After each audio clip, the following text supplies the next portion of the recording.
Good morning, everyone. It's Wednesday, November 6th, and welcome to CVHP News. I'm Sonora Scott. First up, here's a look at what we're working on at KLST and KSAN. We'll be out and about at a career fair at Central from 9:30 to 12:30, and we'll also be at the Lunch with Law Enforcement event at Henry's, and you can be too. That's from 11:30 to 1 this afternoon and 5:30 to 7 tonight, and all of those proceeds will go towards Crime Stoppers. Now to something you can talk about at work. The results are in from yesterday's election. The City of San Angelo's proposition regarding the Lake Nasworthy Fund passed with 78% of the votes for and 22% of the votes against. The $16 million Water Valley ISD school bond passed with 64% of the votes for and 36% of the votes against. Now to the state amendments. Prop 1 did not pass, but Propositions 2 through 10 did pass. According to the Tongarine County Elections Office, 16% of the 66,400 registered voters cast their ballot. Now let's check in with meteorologist Jay Martin, who's got a look at our weather. What's going on, Jay? Well, it was a warm start to our day. We're going to continue to see warm temperatures throughout the rest of our day. 78 for a high. We are going to see that clouds are pretty persistent.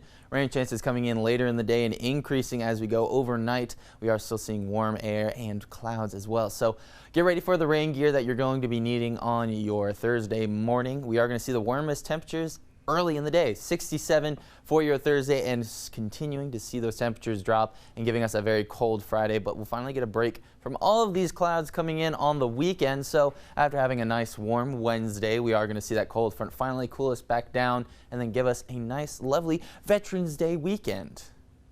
And we're back with two special guests. I've got Randy and Wendy. And go ahead and introduce yourselves and kind of tell the folks what you do.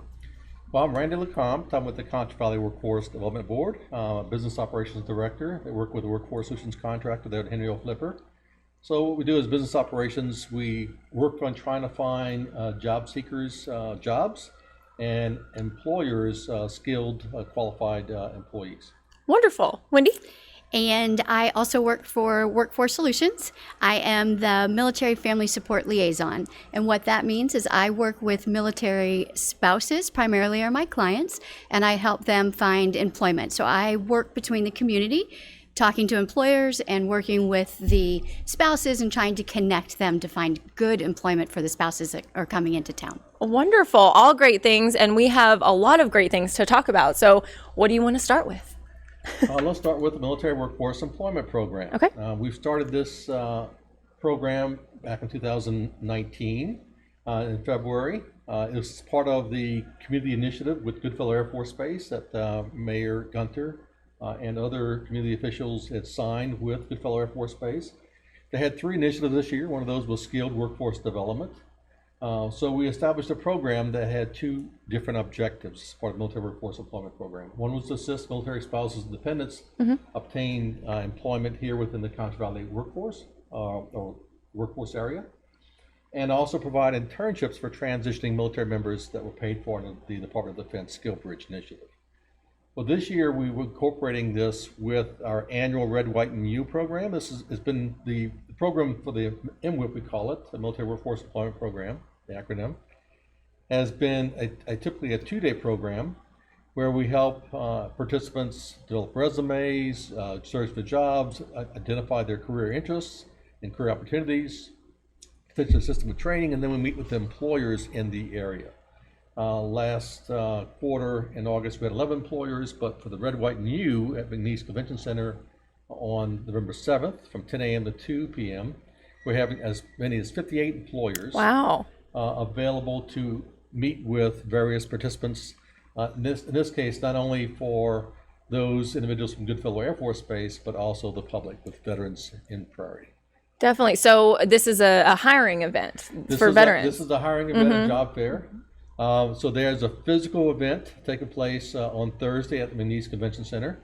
It's going to start off with the Goodfellow Air Force Base Color Guard right at 10 a.m. They'll have the national anthem. And then we have a guest female veteran who will be leading in the Pledge of Allegiance at the event. So after that, then the job fair will continue. We will have a special this week on Friday is a virtual job fair for those seeking internship opportunities and or employment as a military spouse. We actually have some individuals from the rural communities like Sonora, Not me. but we have 3 individuals who were laid off recently who will be participating in the job fair. So it is open to the public, and you can find us on the Facebook and you'll see the virtual job fair. Wow, that's amazing. And we were talking about the spouses. They're here. This must be, I guess, a godsend to them. It's just because you get here, you don't know anybody, you don't know where to go. Tell me about that process. Great question. So that's exactly it. Spouses, the primary focus of my job is to get information out to spouses so they know the resources that they have. So there is a me, so to speak, at every military base where they can help find employment, but also the workforce solutions. So how I found my position was when I knew, because I'm a military spouse as well, for the last 12 years. So I get that. So you've lived it. Oh, yes, I get it. I totally get it. And so that's where I can really help. I know some tricks that help us to get employed, and we have to start networking way in advance. And so having a person in my position, knowing how to reach out and contact them, where you can start that job search before you ever get here, before you ever get boots on the ground. So for instance, getting my job, I reached out, I was in Hawaii. Oh, wow. And I reached out 2 months prior to arriving here in Texas. And so the person that actually I filled her position, she was promoted and I filled her position through networking. But that contact allowed me to start that job process early. And so that's so important for military spouses to start networking early, even before they arrive. And so having a person specifically dedicated to military spouses, a military family support liaison is huge, really, really helpful for spouses to kind of get in and get going and get the jobs they're looking for. Yeah, it definitely is. So how do they get a hold of you? How do they even start that process with you? Right, great. So they can always reach out to their military installation that they're going to. We work hand in hand with Goodfellow. There is a young lady named Sharon over at the base, and she will refer people out to me because I have so many more connections in the community, and she has a lot of connections on the base. So they can reach out to me at Workforce Solutions, and my number there is 325-653 2321, extension 1259. I have to look. That's a lot of numbers to memorize. It is, and I've just been in San Angelo for about 2 months. Oh, so my goodness. Still trying to remember my own phone number at work, but they can reach out to me there anytime, and I can assist them. Wow, that's amazing. So something else. It's called the Concho Valley Workforce. We don't just, y'all don't just focus on We serve 13 counties in the Concho Valley area. Not just Tom Green County here in San Angelo. Yeah, so let's talk about this that you were talking about, kind of this program. The Concho Valley Workforce Board and Workforce Solutions are primarily funded through federal and state grants. So all of these services that we provide are free to all of the constituents here, residents in the Concho Valley area. We received a grant in the amount of $500,000 last year. It's called the Texas Talent Connection Grant. And the purpose is to improve or provide a better skilled workforce. Yeah. And what we've done is look at we call high demand target occupations, and we have quite a few of those in healthcare and manufacturing. In the healthcare area, we're looking at certified nursing assistants, and as we give these certifications to individuals, we've had Howard College involved, we've had Baptist Retirement Community, we've had Schleicher County Nursing Home, we have one in Menard Manor coming up December 2nd. And so what happens, they will get through the certification, typically get an increase of pay from $9 an hour to $11 or $12 or $13 an hour. Hey, and we'll so take it. we increase the standard of living, and typically, if in fact they're unemployed, we're finding them a job. Yes. So it's 2 parts. And we've done the same thing with HVAC technicians, work with employer partners in the area.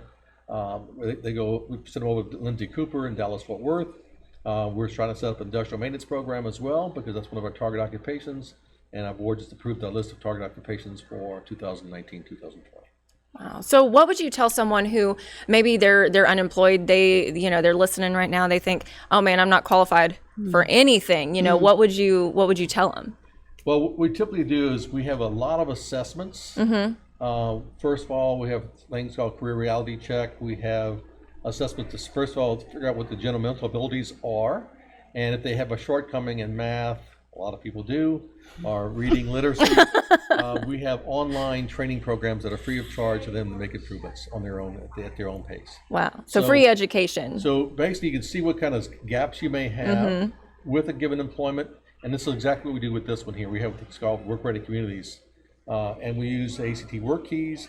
We assess individuals, we provide them training to try and get to that where they can actually qualify for the program, so that an employer knows this are qualified individuals who have worked for them. Yeah. So you're putting them where they fit the best. You're not just throwing them out in there. Correct. In the workforce. Right. Wonderful. And of course, we also pre-screen for drugs and background checks and things like that. So. Yeah. For me, it just is talking to the spouse. So many times spouses have such an eclectic, massive amount of experience. Yeah, and they don't they've know, been everywhere. Right, yes. And sometimes they've taken jobs that they really, really loved and it's right in their field, and other times that they've taken the job that they could get. And so putting all of that experience into one document, a resume, they get a little confused on how to present that. So we just have a conversation. What do they want to do? What is their perfect job? What is it that they're excited about doing? And then we write that through the resume and we find jobs that match. So it's just having that conversation and understanding exactly what are their goals, because sometimes they get here and they're like, I don't know. Yeah. I don't know. They're just overwhelmed. Yes, Yeah. yes. And so it's just having that sit down conversation for an hour and figuring it out. And sometimes they don't even realize what they've said, but I'm able to say, hey, do you realize you just said this? You really want to start your own business. Let's get you going there, or something like that. Wow. So And just that's really listening. exactly a good point. So we also involve various partners within the community. It's not just us doing this. So we have the Small Business Development Center, for example. We have a Boots to Business program. They do this as part of the Transition Assistance Program, but we typically have, as part of the MWIP, give additional time with SBDC. In fact, I'm going to be contacting David Erickson to see how many of the 7 people in our Workforce Solutions Center now getting resume training want to get a business presentation and help them start a business. We've actually had at least one military spouse pursue a business on their own. Wow. Yeah, we're working really closely with her right now, where she's developing her business plan, her business cards. We're going to walk through that process with her so she can get up and running. I'm actually going to be a client next week. She's doing an organizing business, and I have an office that needs organizing, and so she's going to come in and reorganize my office for me. She can come here. Yeah. Welcome. Yes. Welcome. Yeah. So That's amazing. So y'all really do walk them through the whole process, no matter what that process. Each, are going through their different process, but it's you stay with them the whole time. And the one thing is that we cannot find employment or career opportunities for the military and the spouses by ourselves. Yeah. We need employers. absolutely. Yes. So how do they get a hold of you? How do they get involved? So my email address is rlecomte@cvworkforce.org. You can find me on LinkedIn. You can find me probably with these virtual job fairs. But let us know. We can get you set up for a virtual job fair to meet these transitioning military members that are coming through Goodfellow Air Force Base all the time. And they're looking for internship opportunities, which for the employer gets them 6 months of free labor paid for by the Department of Defense. And we can tell you, for the assessments we've given the military, they're very well trained. They're highly intelligent, very disciplined, a great work ethic. So. Yeah. So a win-win for everybody, really. It is. It really is. And statistics show us that for service members that are getting out of the military, it shows that those are people that may become in an entry or middle level, but will progress faster because of their training, their dedication, their skill set. So they're great people to grab hold of, because they're going to really excel and make your company really good. So, yeah. Well, wonderful, wonderful message. Thank y'all so much for joining us. I really appreciate it. You're welcome anytime. We'll have to check in and see how those programs are going. Very good. Thanks. Perfect. Thank you. And thank you all for joining us for CVHP News. Remember to follow us on social media and download our free app. All you got to do is search Concho Valley Homepage in your app store. And you can also let us know what you want to see on this show. You can just send us a message on social media or give us a call. That's all for right now, but we'll see you right back here tomorrow.